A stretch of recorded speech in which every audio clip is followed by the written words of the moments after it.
நம்ம நிலாவை வீட்டை விட்டு துரத்தணும்னு நினச்ச இந்த வானதிக்கு இந்த மாதிரி ஒரு நிலைமை ஏற்படுன்னு சொல்லிட்டு கொஞ்சம் கூட எதிர்பார்க்கலிங்க. என்ன ஆச்சு அப்படின்னு பார்த்தா, நம்ம நிலா இந்த வீட்டுக்கு வந்த அப்புறம் தான் பல நல்ல விஷயங்கள் பார்த்தினாக்கா நடந்திருக்கு.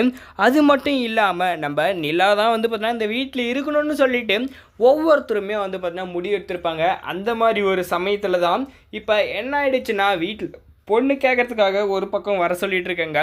இன்னொரு பக்கம் பார்த்தோன்னாக்கா இதில் எப்படின்னு நம்ம தப்பிக்கிறதுன்னு சொல்லி நம்ம பாண்டியனும் ஒரு பிளானை போடுறாங்க. இந்த சமயத்தில் நம்ம பாண்டியன் நம்ம வானதிக்கிட்ட எந்த ஒரு பதிலுமே சொல்லாதனால நம்ம வானதியும் என்ன கேட்குறாங்கனாக்கா, என்ன பாண்டி, நான் சொன்னது எங்கள் வீட்டில் இருக்கிற எல்லாருக்கும் ரொம்ப சந்தோஷமாக இருக்கு, ஆனால் உனக்கு என்ன ஆச்சு அப்படின்னு சொல்லிட்டு கேட்கும்போது தான் அந்த சமயத்தில் நம்ம நடேசன் சொல்கிறாங்க, இப்போ அவனுக்கு இதில் எதுலையுமே விருப்பம் இல்லை போலமா, அவனை விட்டுரு அப்படின்னு சொல்லிட்டாங்க.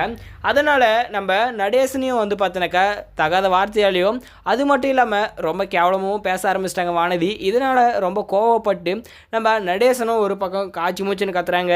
இந்த சோழன் ஒரு பக்கம் என்ன பண்ணாருனாக்கா, இவளோட ஆட்டத்தை குறைக்கணும், அது மட்டும் இல்லாமல் ஏன் பொண்டாட்டி இந்த வீட்டுக்கு அப்புறம் தான் எல்லாமே சரியாக நடந்துட்டுருக்கு அப்படின்னு சொல்லி அங்கேயுமே எல்லாமே பார்த்தோன்னாக்கா நம்ம சோழன் பேசினார். ஆனால் அவர் பேசுனது எல்லாமே கொஞ்சம் உண்மை தான். எதனால் இவள் வந்தால் இந்த வீட்டை ரெண்டாக்கிறவா, இன்னொரு பக்கம் பார்த்தா இந்த வீட்டே பார்த்தோன்னாக்கா நாசம் பண்ணிடுவான்றது அவர் தெளிவாக சொல்லிட்டாரு.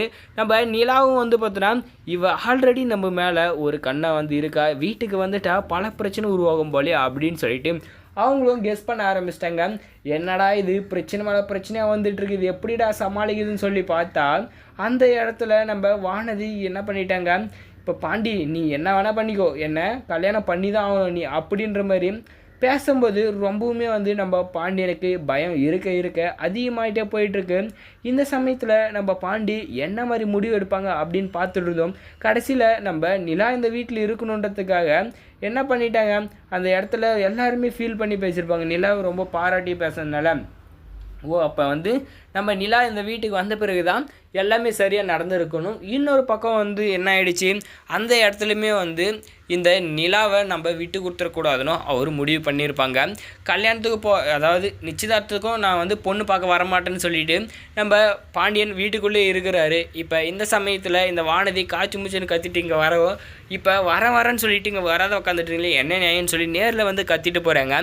அந்த சமயத்தில் தான் அவங்களுடைய அம்மா பின்னாடியே பார்த்தியா நம்ம மதித்து இவங்களுக்கு சொன்னோம், ஆனால் இவங்க என்ன பண்ணிட்டாங்க, உன்னை யாருமே மதிக்க கிடையாது, அந்த பையனுக்கு இந்த கல்யாணத்தில் விருப்பம் கிடையாது, நீ தேவையில்லாமல் இனிமேல் இந்த வீட்டு பக்கம் வர்றதோ இல்லை அந்த கடை பக்கம் போகிறத வச்சுக்கிட்ட உன் கையை காலை உடச்சிருவேன்னு சொல்லி அவங்கள தரன்னு அடித்து இழுத்துட்டு போகிறாங்க. யாருமே தடுக்காமல் பார்த்தீங்கன்னா நின்றுட்டு பார்த்துட்ருக்காங்க. நம்ம பாண்டி எடுத்த முடிவு சூப்பர் தான், இந்த கல்யாணம் வேண்டாம் அப்படின்னு அவர் நினச்சது சரி. நீங்கள் நினச்சிங்கன்னா இந்த வீடியோக்கு லைக் போட்டு கமெண்ட்டில் கமெண்ட் பண்ணி நம்ம சேனலையும் சப்ஸ்கிரைப் பண்ணிக்கோங்க. தேங்க்ஸ் ஃபார் வாட்சிங்.